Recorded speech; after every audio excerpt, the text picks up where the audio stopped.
வாருங்கள் நேயர்களே, அனைவரையும் கோகுலம் ஜோதிடம் அன்புடன் வரவேற்கிறது. நாம் இன்றைய பதிவில் பார்க்க இருப்பது சட்டத்துறையில் ஆளும் யோகம் எவருக்கெல்லாம் கிடைக்கிறது. சட்டத்துறையில் ஆளுமை செய்ய வேண்டுமென்றால் உதவி செய்யக்கூடிய கிரகங்கள் எவை எவை என்பதை இப்பொழுது பார்க்கலாம். சட்டத்துறையில் புகழ் பெறுவதற்கு உதவும் வீடுகள் பற்றியும் பார்க்கலாம்.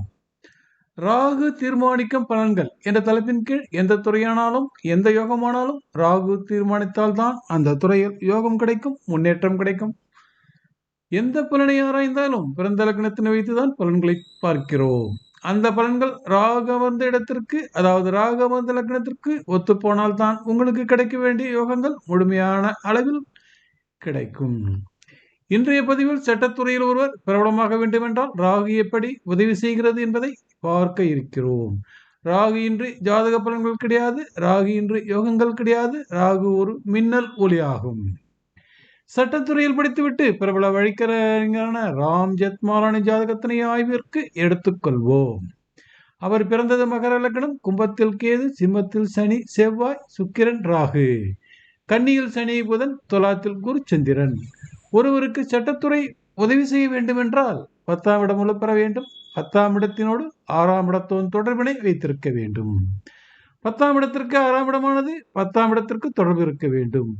இந்த அமைப்புகளிலிருந்து 2ஆமானது வாக்கு பலம் பெற்றால் சிறந்த வக்கீலாக முடியும். இந்த அமைப்புகளோடு 2 மற்றும் 11ஆம் வீட்டு அதிபதிகள் தொடர்பு ஏற்பட்டால் ஏராளமான பணத்தினை ஈட்ட முடியும்.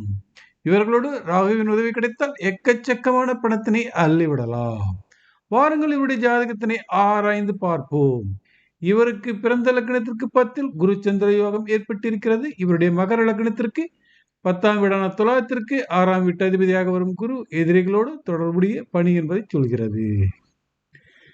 பிறந்த லக்னத்திற்கு 10ஆம் இடத்திற்குரிய சுக்கிரன் தனது வீடான துலாத்திற்கு பாதகத்தானத்தில் அமர்ந்து இருந்தாலும் லாபத்தானம் என்கின்ற போது ஏராளமான பணத்தினை ஈட்டும் தொழிலாக மாற்றி கொடுக்கிறது.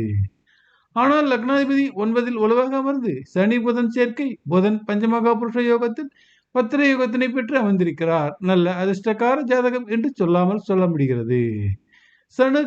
சனியானவர் கடும் உழைப்பினையும் வாக்கு பலத்தினையும் கொடுக்கிறார். புதன் புத்தி கூர்மையினும் வாத திறமையினும் கொடுக்கிறார். ஆனால் எதிரிகளோடு போராடும் 6ஆம் இடம் வக்கீல் தொழிலுக்கு உதவக்கூடிய கிரகமாகும்.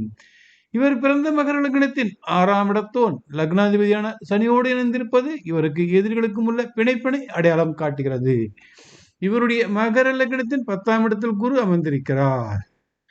குருவுடன் சந்திரன் இணைந்து குரு சந்திர யோகம் தருகிறார். ஆனாலும் பாருங்கள், 10ஆம் இடத்திற்கு 6ஆம் இடத்தோன் குரு 10ல் எதிரிகளை அடையாளம் காட்டும் தொழில் என்கிறது. இவருடைய ஜாதகத்தில் ராகு மிக முக்கியமான இடத்தில் அமர்ந்திருக்கிறார். அதாவது சிம்மத்தில் அமர்ந்த ராகு தனது பார்வினை 6ஆம் இடத்தில் பதித்து எதிரிகளை துவம்சம் செய்கிறார். எனவேதான் என்னதான் யோகங்கள் இருந்தாலும் ராகுவின் உதவி இருந்து விட்டால் எந்த துறையாக இருந்தாலும் அந்த துறையில் ஒருவரை அரசாள வைத்து விடுவார். எனவே ஒருவரின் வாத திறமைக்கு 2ஆம் இடம், 6ஆம் இடம், 10ஆம் இடம் தொடர்பானது அவசியம் என தெரிகிறது. இவருடைய ஜாதகத்தில் பிறந்த லக்னத்திற்கு 2, 6, 10 ஆகிய இடங்களுக்குரிய கிரகங்கள் சனி, புதன், சுக்கிரன். இவருடைய ஜாதகத்தில் ராகு லக்னத்திற்கு 2, 6, 10 ஆகிய இடங்களுக்குரிய கிரகம் புதன், சனி ஒற்றுமை.